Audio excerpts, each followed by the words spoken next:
5 minutes before I can officially begin. We don't want to start before others have the opportunity to come into the fort and join us. But while we're waiting, are there any questions that you have about the fort itself? Maybe anything that you saw that looked sort of unusual or suspicious, confusing to you? Yeah, how about back here? What questions do you have? There's a really long and short hallway. Are you talking about the long tunnels that end suddenly and they lead to nowhere? Yeah. So you were gonna ask the same question? Very good. Then let me answer that question. You went down in those long tunnels? It was kind of scary, right? Yeah, they're really long. If you're tall like me, you have to hunch over and go down to the very back. Those are what the Army engineers who designed the fort, they call those really long tunnels that lead to nowhere, mine chambers. And the fort itself, Fort Pickens here, was designed with 2 mine chamber systems. Both systems have a total of 3 tunnels. And both systems are behind you on the fort's east side. The engineers wanted the mine chambers on the east side because when Fort Pickens was built and completed, if anybody were to attack this fort, if you and I were here defending the fort and somebody were to attack this fort and us using their infantry and attacking over land, the attack had to come from that direction. Now, you and I, our group is not big enough to adequately defend Fort Pickens. And if we were outnumbered in that battle, and we thought we might lose the battle or be forced to surrender the fort, we would want to do everything we could to damage the fort before we turned it over to our enemy. Because we wouldn't want our enemy to take Fort Pickens and use it against us. So if I were in command, I would direct all of you to work together and begin transporting the gunpowder stored in secure, protected rooms. Gunpowder inside wooden barrels. We would move those barrels, that gunpowder, and pack those tunnels tight. And then we would run a powder trail out to a location outside the tunnel. And on my command, somebody would light a match and set that powder trail on fire so that it could blow up those tunnels, which would put big holes in the fort or potentially hurt our enemy enough to force them to retreat and thereby maybe giving us a break or a reprieve in the battle, maybe time enough to get reinforcements. But those mine chamber systems still exist, they're intact, which tells us that they were never used. So what would Fort Pickens look like had they been blown up? Well, we can get something of an idea by looking over here. Do you see that White House in the distance? Yeah, you see that White House? Yeah, so what we have here is a hole in Fort Pickens.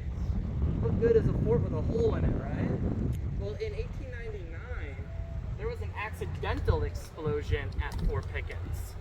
One time, this brick wall on your right and the brick wall in your front, at one time, they met, and the brick walls were continuous.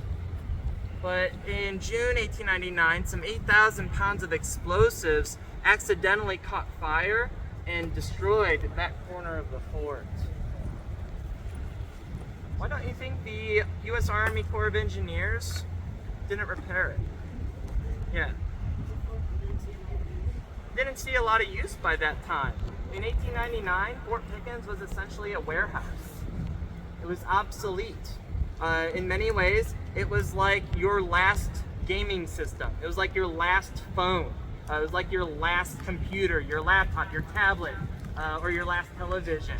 It was replaced by new and improved structures like the black concrete structure here to your left. Yeah. Yeah.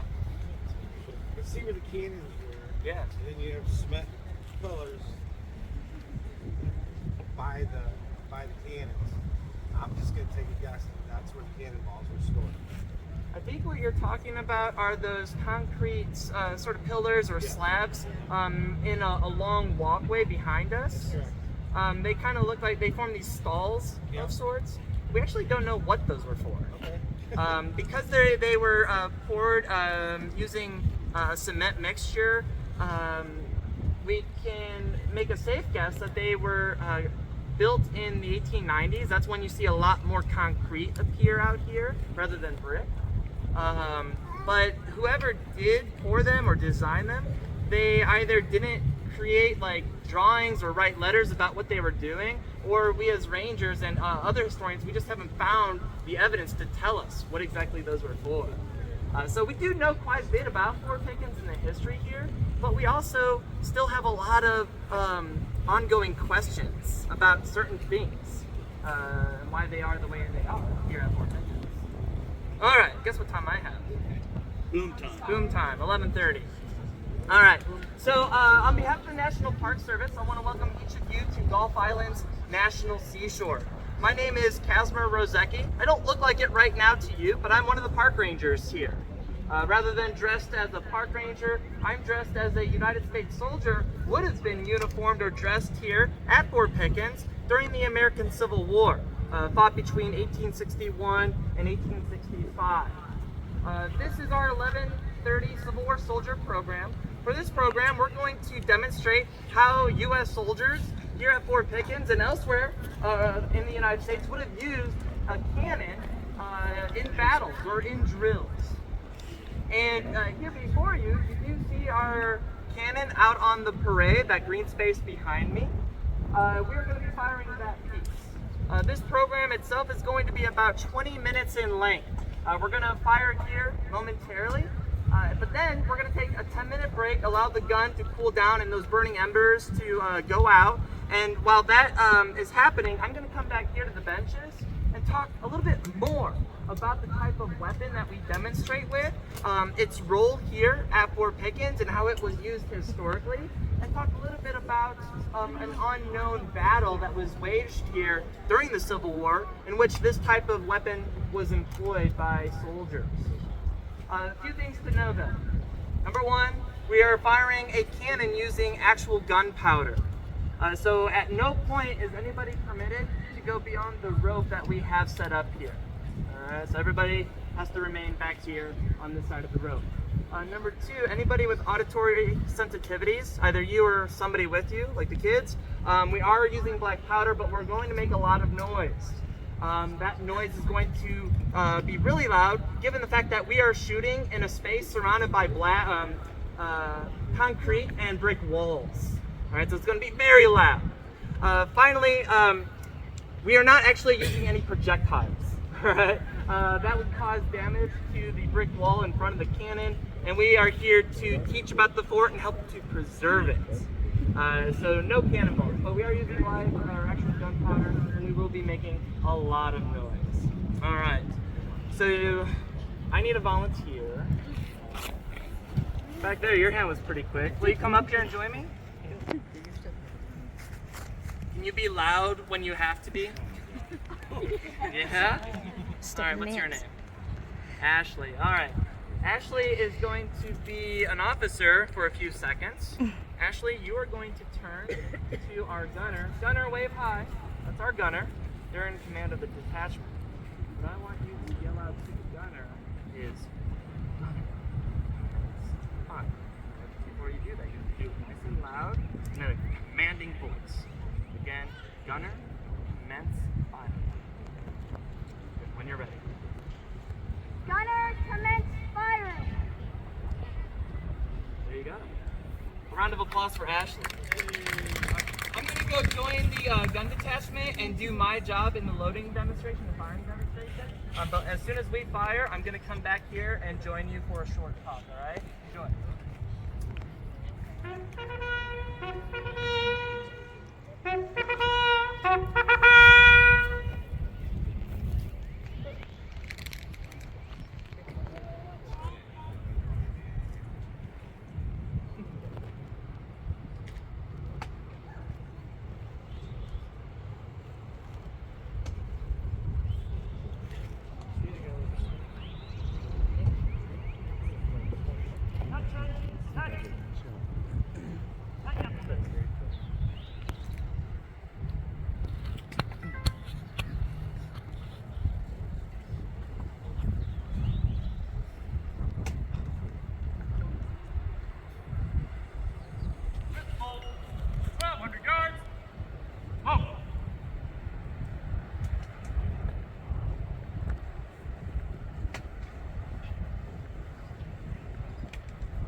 yours?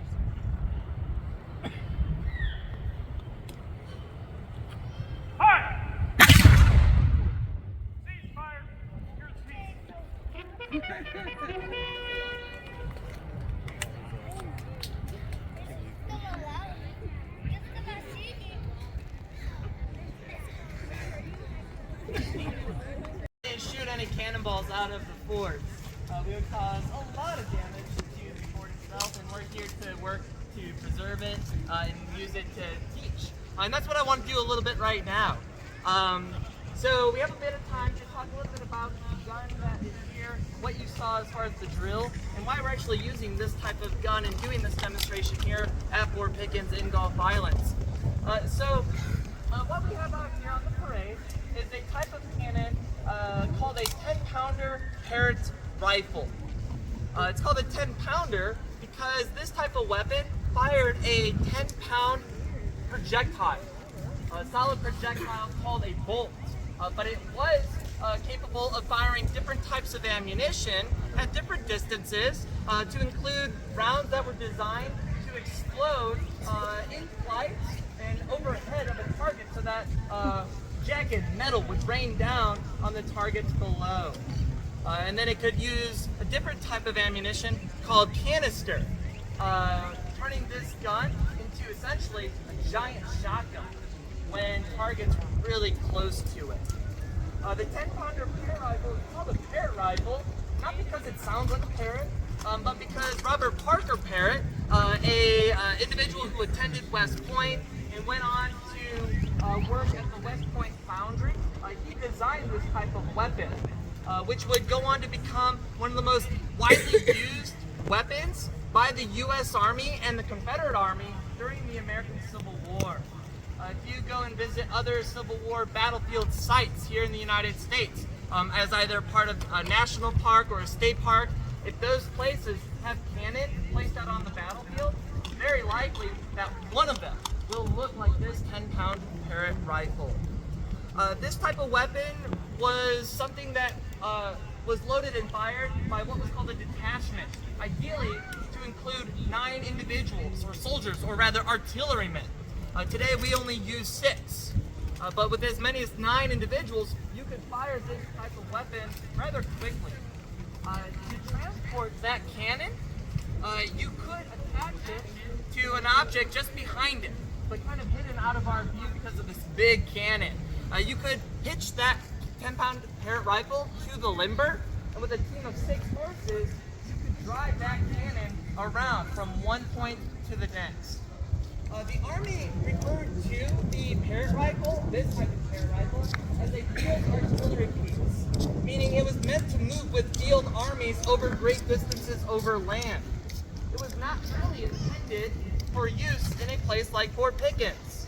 Here, you would typically see what the Army called seacoast ordnance or seacoast cannon. Here, you would have the heaviest type of cannon that were being manufactured in the mid-1800s. Some of those seacoast cannon would have looked like the one here on the white pedestal, or the really big cannon on that carriage up on top of the wall. So why do we have a 10-pounder Parrott rifle? A field artillery piece here at Fort Pickens. We have one here because the U.S. Army dropped one off here at Fort Pickens on Santa Rosa Island during the American Civil War. In 1861, a weapon just like this was placed here because the number of U.S. soldiers and U.S. sailors and U.S. Marines in and around Fort Pickens had grown so significantly that soldiers had to be placed to live outside this fort. And to be ready for anything, like a Confederate attack, the Army wanted a smaller cannon that could be more quickly and easily moved around this island. This place, this fort, and the cannon that we get to demonstrate with here, they place us in a position to learn about some of our nation's past challenges. Here we can learn about the struggle of our ancestors to remain committed to the ideals that our nation has been founded upon. And the American Civil War would represent one of the greatest struggles to uphold ideas to include constitutional representation, or democracy, or freedom, or liberty and equality.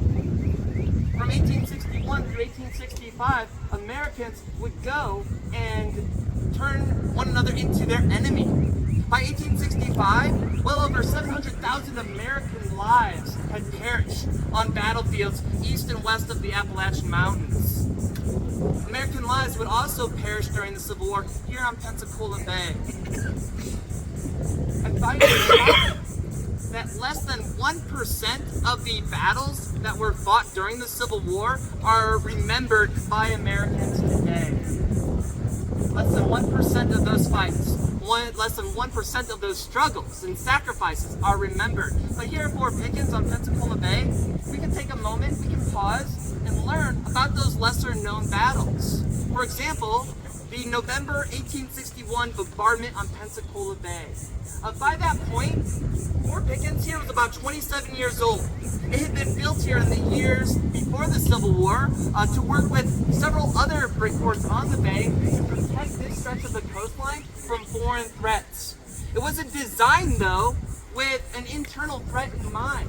So when the Civil War began, when Confederate forces captured the Pensacola Navy Yard in Fort Barrancas and Fort McRae, opposite of us, U.S. soldiers would come in along with their friends in the U.S. Navy and hold on to this fort and hold on to it for the entirety of the Civil War. That would allow for reinforcements and more weapons like that parrot rifle to come in the spring and summer of 1861. By November of 1861, the U.S. soldiers and U.S. sailors here on the bay would engage in a ferocious battle against Confederates opposite of us on the mainland across the shore. On the early morning hours of November 23rd, a cannon here behind you on top of the cannon would fire a signal round. And that would open a bombardment that would go on to last about 48 hours. And this would be one of the most ferocious bombardments here on Pensacola Bay, and I think it would rank as one of the most intense bombardments of the Civil War. Some 120 cannon were used combined by both forces. The average weapon used in that bombardment was something called a 10-inch Columbiad. It fired a projectile weighing 128 pounds. And those cannonballs were being fired at ranges of 2 to 3 miles. To fire those those heavy projectiles, you needed about 25 pounds of gunpowder. The bombardment was so intense that at the end of it, on the morning of November 24, fish could be seen dead floating and littering the bay's surface here. The bombardment was so intense that it was reported it could be heard 120 plus miles away, as far away as Montgomery, Alabama. I think, though, one reason this bombardment is not remembered is because at the end of the fight, 43 U.S. and Confederate soldiers, sailors, and Marines were listed as casualties of war. That number is quite large by our standards today. But during the Civil War, battles would claim hundreds and tens of thousands of lives in killed, wounded, or those made prisoners of war or who went missing. Our ancestors would not have the emotional capacity by the end of 1861 and by the end of the Civil War to remember smaller fights like those that were waged here in Pensacola Bay. But two soldiers who did sacrifice themselves and fought against one another here on the bay were Loomis Langdon and John Villapig. These young men had much in common. Both were born in 1830 here in the United States. Loomis Langdon, though, he was born in western New York. John Villapig was born in South Carolina, Camden, South Carolina. Both would go on together and attend West Point. And being in the same class, they would graduate together in 1854.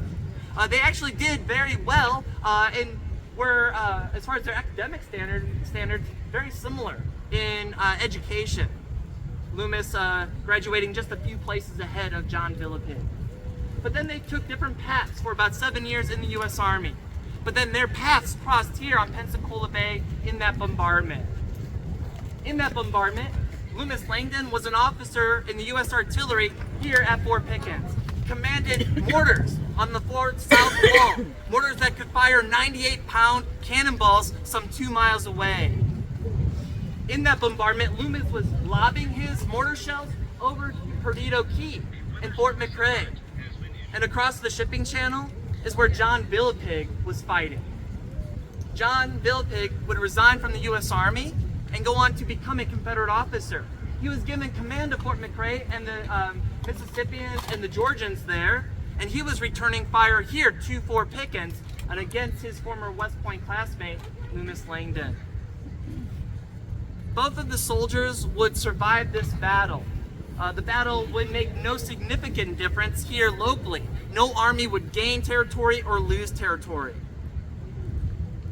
But eventually, the Confederate Army would pull out of this region in 1862.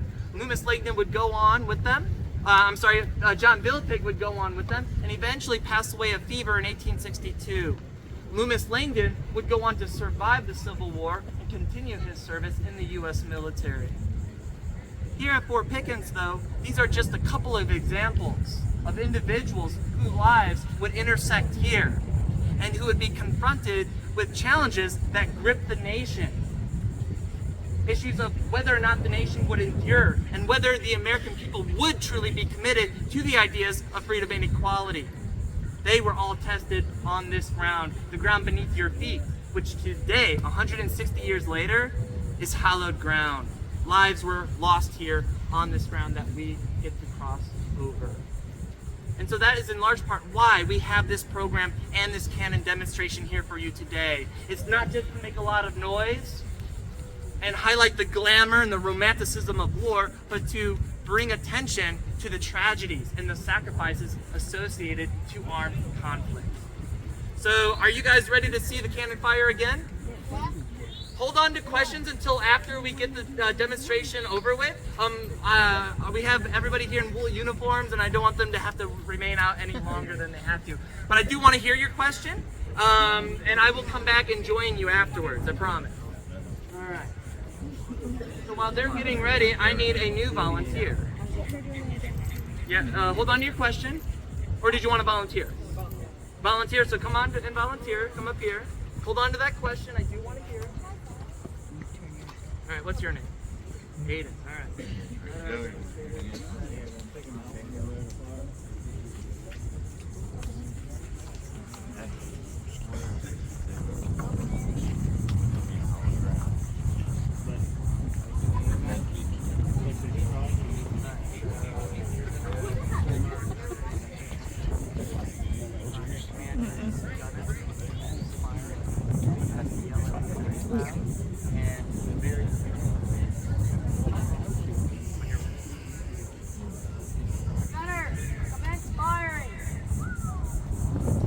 Thank you. Have a seat. Don't forget your question, okay? Thank you.